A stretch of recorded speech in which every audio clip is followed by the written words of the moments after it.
Oh my God, Fever. I remember feeling like Mark wrote that in the car somehow. I don't know how he came up with that. I'm a big fan of, I wouldn't say a big fan, but the love song concept. But I wanted to write a love song that had a little bit of some grit to it, Yeah. And so it's essentially like a love song, but not in the Lionel Richie Air Supply way, even though Lionel Richie rules, great songwriter. Got a fever for your love. Something about me and John that love that kind of soul stuff, and we really tried to make that. I think we referred to some of the keyboards that he's playing as we wanted to kind of get this Stevie Wonder thing meets old school Herbie Hancock. Yeah. Messing around with like some Stevie Wonder keyboard sounds, and how do you get that sound, and what is it? How do you record that sound? Well, you fake it till you make it, basically. Because we used a clav, like a digital clav sound, which is, it's not like I own a real clav, so we gotta use the Roland JV1010 when we can. Exactly. It's like product placement a little bit. Yeah. Maybe Roland Thank should, you, Roland. come on out.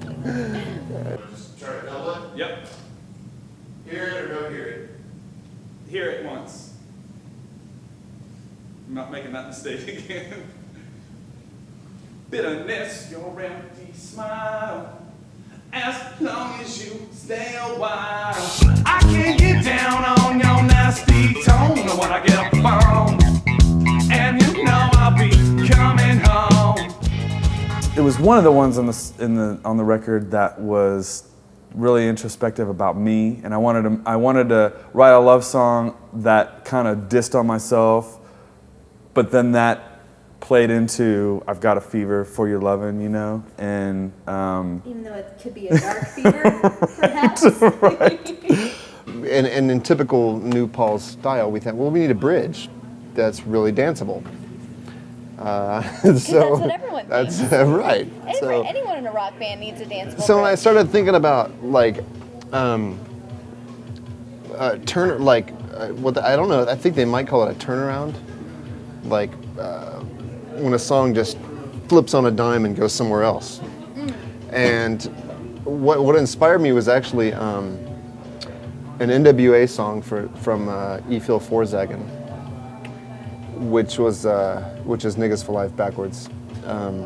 It's kind of like the standard on a record that you gotta have a love song in there, But we weren't gonna roll Air Supply style, so Enter like Earth, Wind and Fire style turnaround, which is like that kind of thing. That's ambitious. And of course we don't have a horn section, so I'm trying to play it on the keyboard, and I'm going with two hands, and it was a nightmare. It took me like an hour and a half. I can feel my temperature rising.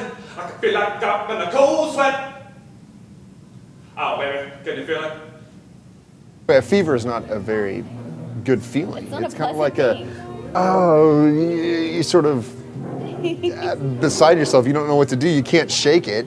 Right. And it's hot, but not hot in like a cool sun kind of way. It's like an internal problem. Yeah. And I kind of like the fact that I think our song achieved that a little bit. It's kind of like a little bit of stink thrown on there for you. I'm hoping that it's able to stand up because it's pretty jammy. There's not a lot of electronic stuff involved in it. Live drums and just the lyrical production of it is, I don't know, it's kind of got this 70s R&B vibe to it, and so that's a little revealing and scary. But I think we were pretty happy with our take on a love song. You know what I mean? Right, it's kind of a raw love song with a raw recording. Mm-hmm. Nothing you can hide behind. Right, exactly. That's and fantastic. that scares the hell out of me. Oh.